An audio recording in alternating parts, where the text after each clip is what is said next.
What's up guys? Today's video is a little bit different to my usual camping and four-wheel drive related videos, but a few of you have been asking about what camera gear I use to make my videos. It's something that I'm really passionate about, so I wanted to take the opportunity today to run you through all the different bits of gear that I use to film my videos.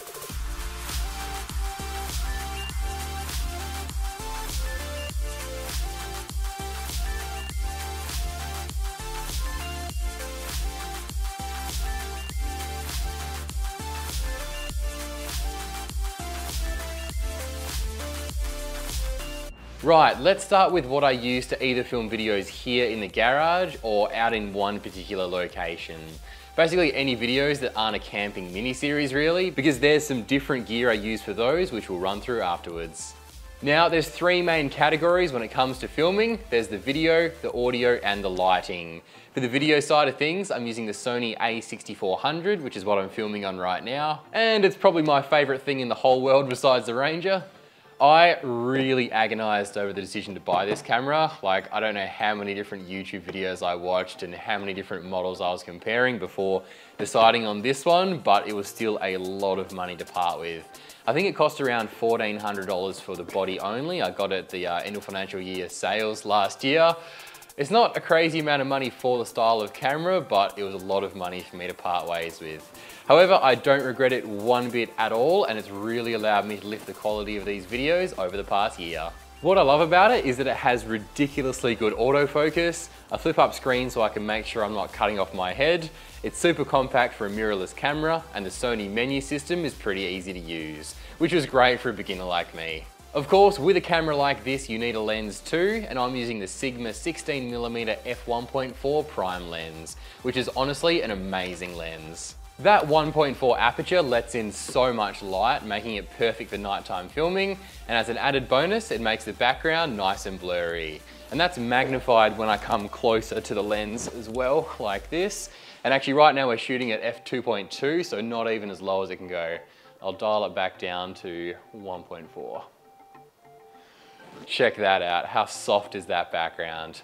Anyway, you don't want to look at me this close, so I'll jump back behind the desk. One pretty massive downside of this camera and lens combo is that it has no stabilization at all, making it pretty useless for handheld stuff. I suppose you could put it on a gimbal, but it's just one extra step and I don't have one of those anyway. Because of that, I only ever use it on a tripod, which is this Benro model here. Video tripods like these are cool in the way that they let you smoothly pan the camera without needing that stabilization, but honestly, as soon as I take the camera off the tripod, the footage is pretty much unusable.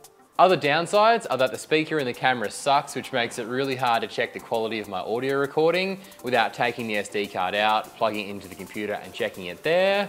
And the battery life isn't great. Although I do have 3 batteries, so swapping them out isn't the end of the world.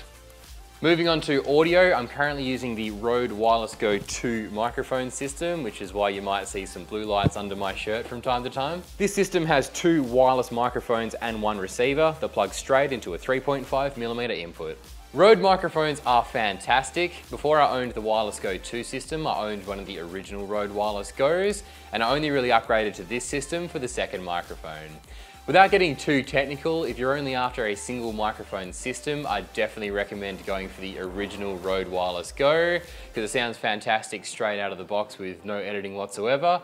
Whereas with this Wireless Go 2 system, how it basically works is it records each microphone onto a separate audio channel. So when you play your footage back, one microphone will be coming out of the right speaker and the other microphone out of the left speaker. And it just sounds weird. To fix that, you basically have to duplicate the audio tracks and have the left microphone play on both the right and left channels, and then do the same with the right.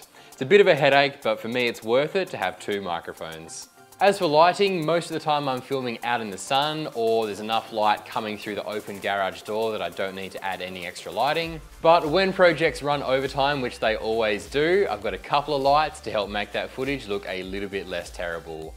The first light I'm going to show you, I can't actually give you any feedback on because it literally arrived yesterday and I'm super excited, but I can give you a look at it nonetheless. I am way more excited than I should be about this considering it's only a light, but check it out. My first official studio light just arrived yesterday. It's a Godox SL60W. It's only a cheapie, but definitely ticks all the boxes for me. nice and bright, and I've chucked this Neewer softbox on the front to diffuse that light, make it nice and soft, and also help me not be blinded while on camera. Before that though, I was using this Neewer LED light panel that worked pretty well, and it was mounted to the same stand as that new one's mounted to. These things are awesome because they're super compact, you can run them off batteries, and you can adjust the color temperature. The only real downside to this style is that the light it gives off can be a little bit harsh because it's only coming from a relatively small area, and that's where big softboxes like the new light really excel. Well, the only other bit of equipment I really use for my standard videos like these is actually my phone, as you saw earlier, and I pretty much use it for all the close-up shots.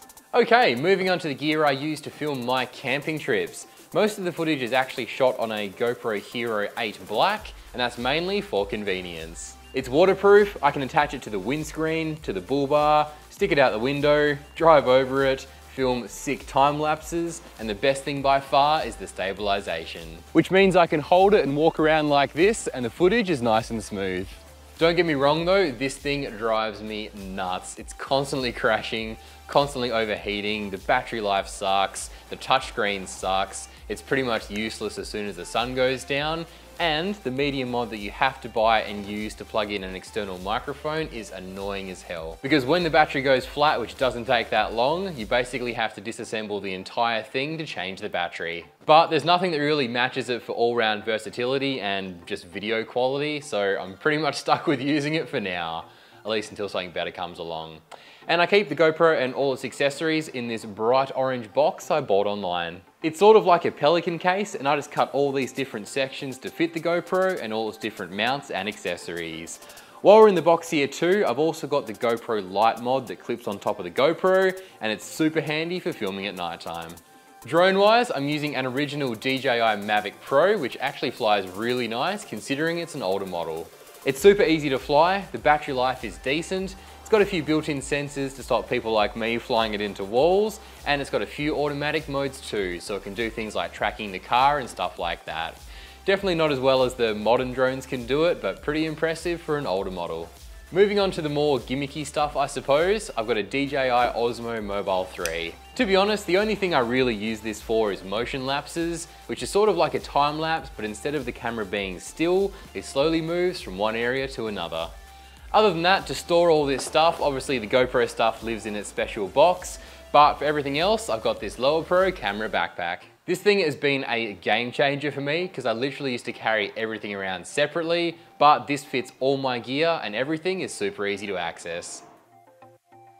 Well, that's all the gear I use to make my videos. Keep in mind that I didn't have all this gear at the start. Literally my first 20 videos were filmed using my trusty phone, a cheap mic taped under my shirt and plugged in with this 10-meter extension cable. And that's it. And then piece by piece, I slowly upgraded to the gear I have today. Anyway guys, I know this video has been a little bit different to my usual upload, but hopefully you can tell I am super passionate about this stuff and I love sharing it with you guys. So hopefully if you're looking to upgrade your camera gear, this video helps point you in the right direction. I'll also leave links in the description down below to literally everything we talked about in this video. And thanks so much for watching, and I'll catch you guys in the next one.